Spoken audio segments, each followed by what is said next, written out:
Morning. Today we're going to listen to another story that has to do with dragons. But it's different than Dragons Love Tacos. This one is There's No Such Thing as a Dragon. The author is Jack Kent.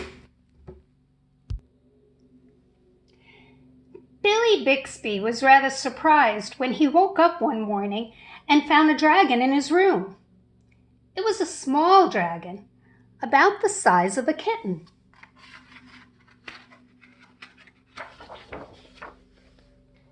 The dragon wagged its tail happily when Billy patted its head.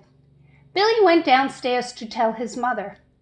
"There's no such thing as a dragon," said Billy's mother, and she said it like she meant it.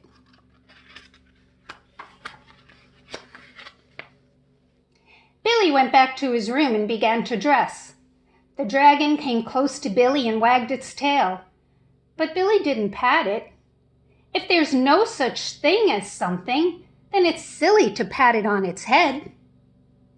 Billy washed his face and hands and went downstairs to breakfast. The dragon went along. It was bigger now, almost the size of a dog. Billy sat down at the table. The dragon sat on the table. This sort of thing was not usually permitted, but there wasn't much Billy's mother could do about it. She had already said there was no such thing as a dragon. And if there's no such thing, then you can tell it to get down off the table. Billy went upstairs to brush his teeth. Mother started clearing the table.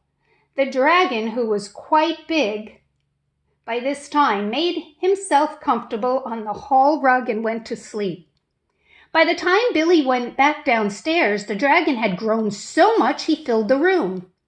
Billy had to go around by way of the living room to get to where his mother was.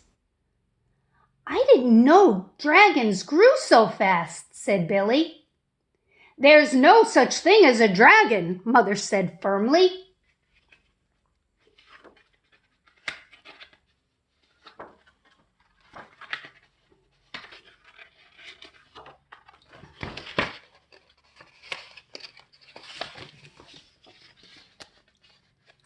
Cleaning the downstairs took Mother all morning, what with the dragon in the way and having to climb in and out of the windows to get from room to room.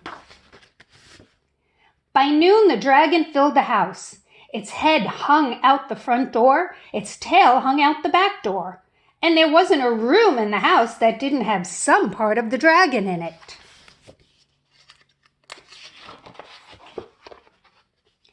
When the dragon awoke from his nap, he was hungry. A bakery truck went by. The smell of fresh bread was more than the dragon could resist. The dragon ran down the street after the bakery truck. The house went along, of course, like the shell of a snail. The mailman was just coming up the path with some mail for the Bixbys when their house rushed past him and headed down the street.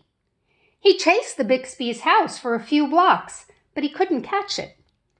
When Mr. Bixby came home for lunch, the first thing he noticed was that his house was gone. Luckily, one of the neighbors was able to tell him which way it went. Mr. Bixby got in his car and went looking for the house. He studied all the houses as he drove along. Finally, he saw one that looked familiar. Billy and Miss Bixby were waving from an upstairs window. Mr. Bixby climbed over the dragon's head, onto the porch roof, through the upstairs window. "How did this happen?" Mr. Bixby asked. "It was the dragon," said Billy. "There's no such thing," Mother started to say. "There is a dragon," Billy insisted, "a very big dragon." And Billy patted the dragon on the head.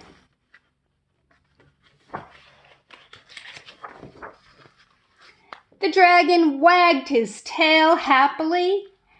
Then, even faster than it had grown, the dragon started getting smaller.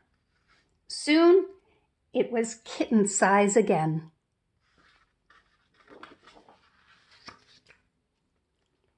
"I don't mind dragons this size," said Mother. "Why did it have to grow so big?" "I'm not sure," said Billy, "but I think it just wanted to be noticed." The end.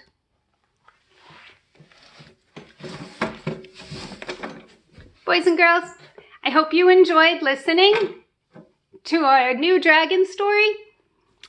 And sometimes we want to be noticed too. So there's better ways than to grow so big and strong that we can destroy stuff.